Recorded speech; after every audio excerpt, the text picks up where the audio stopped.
Power star Pawan Singh के गाना कलकतिया राजा, जिसने धूम मचा कर रख दिया है दोस्तों। 221 मिलियन लोगों ने अभी तक देख लिया है। भोजपुरी इंडस्ट्री के पावर स्टार पवन सिंह आज किसी परिचय के मोहताज नहीं हैं। अपनी एक्टिंग, दमदार आवाज और हिट गानों के कारण वो दर्शकों के बीच हमेशा चर्चा का विषय बने रहते हैं। पावर स्टार जो भोजपुरी फिल्म इंडस्ट्री के सबसे महंगे एक्टरों में से एक हैं, उन्होंने बॉलीवुड में भी अपनी पहचान बनाई है। इनकी फिल्म और गाने हर उम्र के दर्शकों को पसंद आते हैं और सोशल मीडिया पर उनका जलवा कायम रहता है। हाल ही में पावर स्टार का एक पुराना गाना सोशल मीडिया पर जबरदस्त धूम मचा रहा है। गाने का नाम है दोस्तों कलकतिया राजा। ये एक एल्बम सॉन्ग है जो साल 2023 में रिलीज हुआ था। गाना इतना हिट हुआ कि कुछ ही दिनों में यूट्यूब पर ये मिलियंस का व्यूज पार कर गया।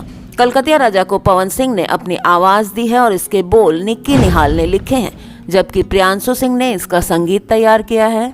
दोस्तों, इस गाने को यसे फिल्म्स नाम के यूट्यूब चैनल पर अपलोड किया गया था और अभी तक इस गाने को 217 मिलियन से ज्यादा व्यूज मिल चुके हैं। गाने की शूटिंग भी बेहद आकर्षक और शानदार तरीके से हुई है, जिसमें पावर स्टार सौम्या पांडे के साथ दिखाई दे रहे हैं। दोनों की बॉन्डिंग दर्शकों को काफी पसंद आ रही है।